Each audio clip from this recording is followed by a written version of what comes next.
கதை கேட்க ஆவலா காத்துட்டு இருக்க நண்பர்களுக்கு வணக்கம். நீங்க பார்த்துட்டு இருக்கிறது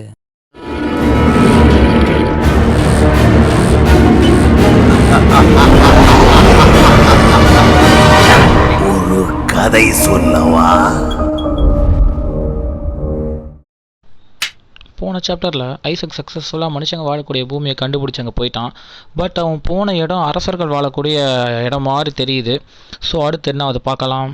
அந்த வகையில் நாம் இன்றைக்கி பார்க்க போகிறது 2500 அந்தி மண்டலத்தில் ஒரு வாழ்க்கை, அத்தியாயம் 3, அரசர்.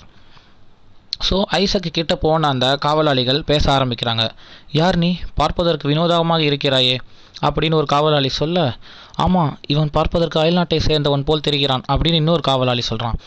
ஸோ இந்த மாதிரி காவலாளிகள் பேசுகிறத பார்த்த ஐசக் அவன் அரச காலகட்டத்தில் இருக்கிறான் அப்படின்றத புரிஞ்சுக்கிறான். காவலாளிகளா?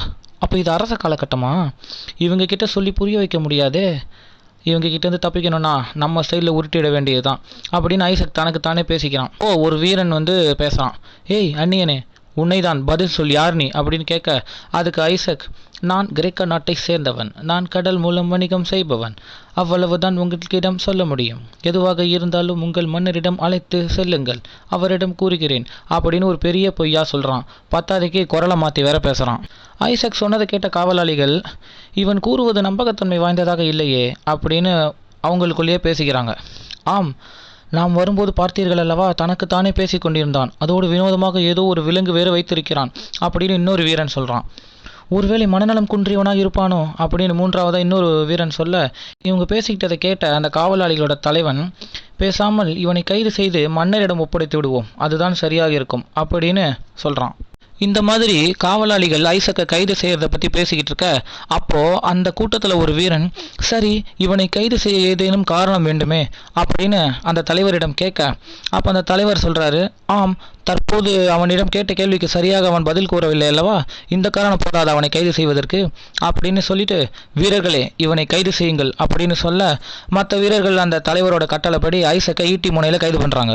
அந்த காவலாளிகள் அந்த மாதிரி ஈட்டியை காட்டி இவனை கைது பண்ண முயற்சி பண்ணுறதை பார்த்த ஐசக், என்னடா பொசுக்குன்னு அரெஸ்ட் பண்ணிட்டீங்க, ஏதாவது சொல்லக்கூடாததை சொல்லிட்டானா அப்படின்னு தனக்கு தானே பேசிக்கிறான்.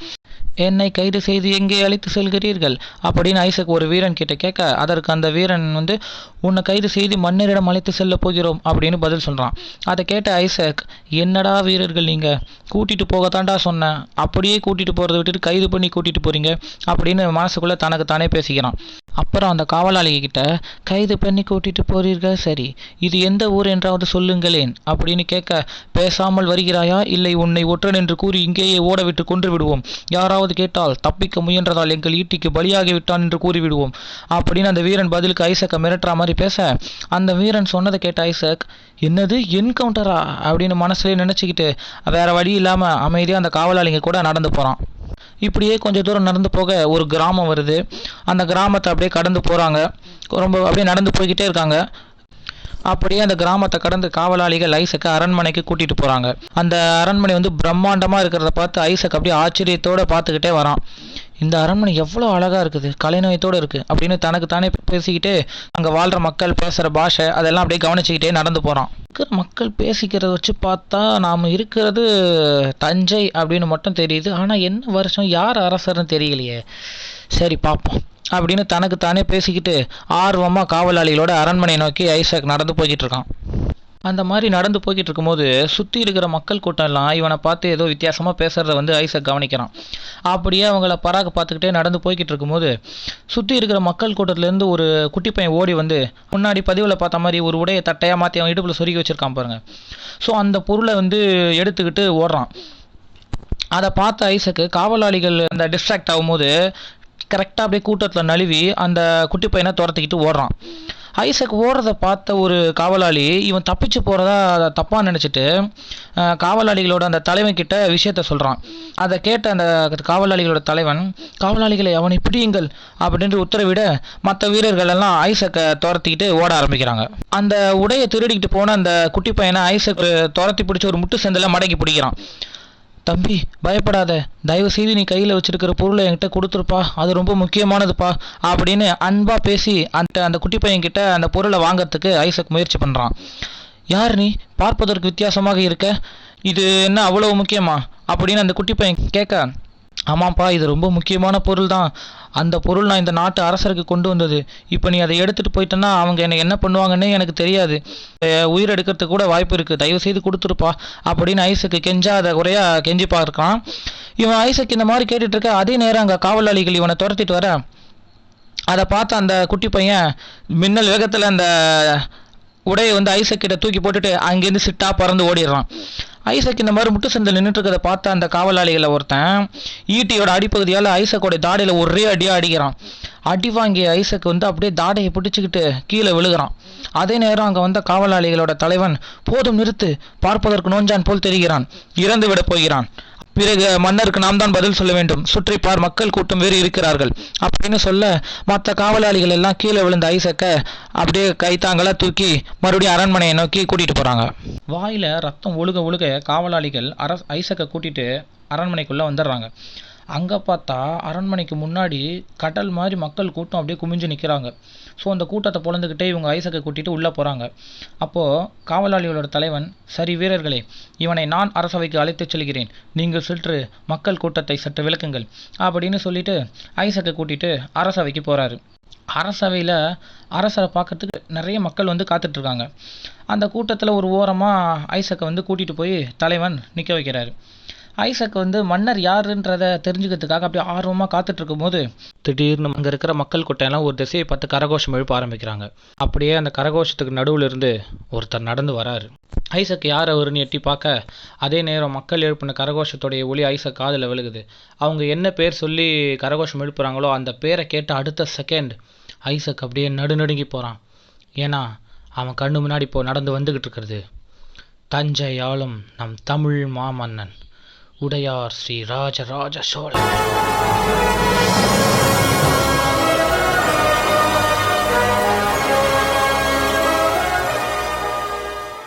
ராஜராஜ சோழனை பார்த்த ஐசக்குடைய முகத்தில் அப்படி ஒரு சந்தோஷம், பிறவி பழனியே அடைஞ்ச மாதிரியான ஒரு உணர்வு முகத்தில் தெரியுது.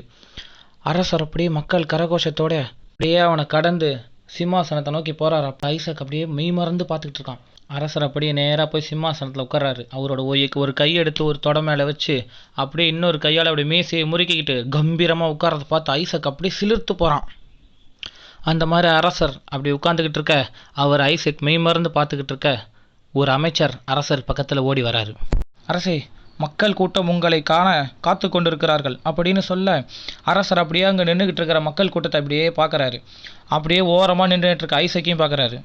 ஐசக் பார்க்கறதுக்கு வித்தியாசமாக இருக்கிறதுனால அரசர் அவனை பார்த்து, யார் அவர், பார்ப்பதற்கு வித்தியாசமாக இருக்கிறார், அவரை அழைத்து வா அப்படின்னு ஒரு வீரனை பார்த்து ஒரு வீரன்கிட்ட கட்டளையிட அதை கேட்ட அடுத்த செகண்ட் ஐசக், ஆஹா நம்ம அரசர்கிட்ட பேச போகிறோம் அப்படின்னு சொல்லிட்டு சந்தோஷத்தில் துள்ளி குதிச்சு அப்படியே பல்ல காட்டிக்கிட்டு நிற்க அந்த வீரன் வந்து ஐசக் கிட்ட வந்து அவனை அப்படியே கூட்டிகிட்டு அரசர் முன்னாடி கூட்டிகிட்டு போய் நிற்க வைக்கிறான். அந்த வீரன், அரசே இவன் அப்படின்னு ஏதோ சொல்ல வர, பொறுங்கள் நானே கூறுகிறேன், அரசரிடம் என்னை அறிமுகப்படுத்தி கொள்ளும் பாக்கியத்தை தாருங்கள் அப்படின்னு சொல்ல அந்த வீரன் திரும்பி அரசரை பார்க்குறான். அரசர் அந்த வீரனை பார்த்து தலையாட்ட அந்த வீரன் பின்னாடி நடந்து போயிடுறான். அதுக்கப்புறம் அரசர் ஐசக்கை பார்த்து, சரி தாங்கள் யார் என்பதை கூறுங்கள் அப்படின்னு கேட்க ஐசக் பேச ஆரம்பிக்கிறான். தஞ்சை ஆளும் தமிழ் மாமன்னர் உடையார் ஸ்ரீ ராஜராஜ சோழன் அவர்களுக்கு எனது பணிவான வணக்கங்கள். என் பெயர் ஐசக். நான் கிரேக்க நாட்டை சேர்ந்தவன். கடல் மூலம் வணிகம் செய்பவன். கடற்பயணத்தின் போது கடல் கொள்ளையர்களால் எனது குழு தாக்கப்பட்டது. நான் கடலில் குதித்து தப்பித்து விட்டேன். ஆனால் துரதிருஷ்டவசமாக பிரிந்து விட்டேன். நான் வழி தவறிவிட்டேன். சில வழிப்போக்கர்கள் தான் தஞ்சை சென்றால் உனக்கு உதவி கிடைக்கும் என்று சொன்னார்கள். அவர்கள் அறிவுரைப்படி உதவி கேட்டே இங்கே வந்தேன் அப்படின்னு ஐசக் பேசி முடிக்க ஐசக் சொன்னதெல்லாம் கேட்ட அரசர் காவலாளிகளை பார்த்து, அறிவில்லை உங்களுக்கு, உதவி கேட்டு வந்தவரை கைது செய்து வந்திருக்கிறீர்கள் அப்படின்னு திட்டுறாரு. அரசர் அந்த மாதிரி திட்ட ஒரு வீரன் வந்து, இல்லை அரசே, இவர் பார்ப்பதற்கு வித்தியாசமாக இருந்தார், அதோடு நாங்கள் கேட்ட கேள்விக்கெல்லாம் சரியாக பதில் கூறவில்லை, எனவே சந்தேகத்தின் அடிப்படையில் கைது செய்து வந்தோம் அப்படின்னு விளக்கம் அளிக்கிறான். அரசர் அதை கேட்டு, இவர் நம் ஊருக்கு புதிதாக வந்தவர், நம் பழக்க வழக்கங்கள் எல்லாம் இவருக்கு எப்படி தெரிந்திருக்கும் அப்படின்னு அந்த வீரனை பார்த்து திட்டுறாரு. அப்புறம் ஐசக்கோட தாடையில் அடிபட்டிருக்கிறத பார்த்து, என்ன உங்கள் முகத்தில் பலமாக காயம் ஏற்பட்டிருக்கிறது அப்படின்னு கேட்க, அரண்மனைக்கு வரும் வழியில் நான் வைத்திருந்த ஒரு பொருளை ஒரு சிறுவனிடமிருந்து அபகரித்து கொண்டு ஓடினான். அந்த பொருள் எனக்கு முக்கியமானது. எனவே அதை திருப்பி வாங்குவதற்காக அந்த சிறுவனை துரத்தி சென்றேன். நான் தப்பித்து ஓடுவதாக தவறாக நினைத்த காவல் வீரர்கள் என்னை தாக்கிவிட்டார்கள். அவர்கள் மீது தப்பில்லை. அவர்கள் அவர்களது கடமையைத்தானே செய்திருக்கிறார்கள் அப்படின்னு ஐசக் விளக்கம் அளிக்க, ஐசக்கு கொடுத்த விளக்கத்தை கேட்ட அரசர், பாருங்களடா, நீங்கள் கைது செய்ததை கூட மறந்து உங்களுக்கு சாதகமாக பேசுகிறார், அவரை போய் அடித்திருக்கிறீர்களே அப்படின்னு அந்த காவலாளிகளை திட்டுறாரு. அப்படியே அந்த காவலாளிகளை பார்த்து முறைக்கிறாரு. அதை பார்த்த காவலாளிகள்லாம் பின்னாடி போயிட அரசர் அப்புறமா ஐசக்கை பார்த்து, இவர்களுக்காக நான் மன்னிப்பு கூறுகிறேன் அப்படின்னு மன்னிப்பு கேட்க, அதை பார்த்த ஐசக், வீரர்கள் பார்வையில் இருந்து பார்த்தால் அவர்கள் செய்தது சரியே, அதற்காக மாமன்னர் நீங்கள் எதற்காக என்னிடம் மன்னிப்பு கேட்கிறீர்கள், அவர்களிடத்தில் நானே இருந்தாலும் அவ்வாறே நடந்திருப்பேன் அப்படின்னு சொல்கிறான். ஐசக் அரசர்கிட்ட இந்த மாதிரி பேசிக்கிட்டு இருக்கும்போது அவனுடைய முதுகில் பின்னாடி தொங்கிக்கிட்டு இருந்த சிட் முன்னாடி வர, அப்புறம் அரசே, உங்களிடம் ஒருவரை அறிமுகப்படுத்தி வைக்க மறந்துவிட்டேன், இவன்தான் என் நண்பன் சிட் அப்படின்னு சொல்ல, அதை கேட்டு சுற்றி இருக்கிற மக்கள் கூட்டம் எல்லாம் சிரிக்கிறாங்க. அதை பார்த்த அரசர் கோபமாகி, ஏன் சிரிக்கிறீர்கள், அவர் எவ்வளவு உயிர்மை நேயத்துடன் ஒரு விலங்கை நண்பன் என்று கூறுகிறார், அதை பார்த்தால் உங்களுக்கு வேடிக்கையாக இருக்கிறதா அப்படின்னு சத்தமாக சொல்ல, அடுத்த செகண்ட் சுற்றி இருக்கிற மக்கள் கூட்டம்லாம் கப் சிப்புன்னு அமைதியாயிடுறாங்க. அப்புறம் அரசர் ஐசக்கை பார்த்து, ஐசக், உங்கள் மீது நல்ல அபிப்பிராயம் எனக்கு ஏற்பட்டு விட்டது, நீங்கள் விருந்தினர் மாளிகையில் சென்று ஓய்விடுங்கள், பிறகு பேசுவோம் அப்படின்னு சொல்லிட்டு, யாரங்கே, இவரை விருந்தினர் மாளிகைக்கு அழைத்துச் செல்லுங்கள் அப்படின்னு சொல்ல, மிக்க நன்றி அரசே அப்படின்னு ஐசக் வணங்குறான். அதுக்கப்புறம் ஒரு வீரன் அங்கே வந்து ஐசக்கை விருந்தினர் மாளிகையை நோக்கி கூட்டிகிட்டு போகிறான். ஐசக்கை அந்த வீரன் விருந்தினர் மாளிகை கூட்டிகிட்டு போக, அந்த பிரம்மாண்டமான விருந்தினர் மாளிகையை பார்த்து ஐசக் அப்படியே அசந்து போகிறான். அதுக்கப்புறம் அந்த வீரன் வந்து ஐசக் அங்கே விட்டுட்டு போயிடுறான். ஐசக் உனக்கு கொடுக்கப்பட்ட அந்த அறையில் போய் உட்காந்து, சபா, ஒரு வழியாக அரசர்கிட்ட எப்படியோ பேசியாச்சு, ஆனால் கொஞ்சம் பயமாக தான் இருந்தது, எதனாவது உளறிடுவோமோன்னு, இருந்தாலும் பரவாயில்ல சமாளித்து பேசிட்டோம் அப்படின்னு தனக்கு தானே பேசிக்கிட்டு அவனுடைய அந்த அறையில் கபால்னு மல்லாக்கப்படுத்து அப்படியே கொஞ்சம் நேரம் ரெஸ்ட் எடுக்க ஆரம்பிக்கிறான். ஐசக் தத்து புத்துன்னு ஏதோ உளறி ஒரு வழியாக இப்போதைக்கு சேஃபாக செட்டில் ஆகிட்டான். பட் அது நீடிக்குமான்னு போக போக தான் பார்க்கணும். ஏன்னா ஐசக் சொன்னது பொய் அப்படின்னு தெரிஞ்சால் அரசர் அவனை என்ன பண்ணுவார், அவன் உண்மையிலேயே எங்கே வந்தான்னு தெரிஞ்சால் அதை அவர் நம்புவாரா, அடுத்தடுத்து அவனுக்கு எதனா வந்து அதனால் பிரச்சனை வருமா, ஐசக்கோடைய அடுத்த கட்ட பிளான் என்ன தெரிஞ்சுக்கிறதுக்கு காத்துருங்க. அது வரைக்கும் உங்களிடமிருந்து விடை பெறுங்க. ஒரு கதை சொல்லவா?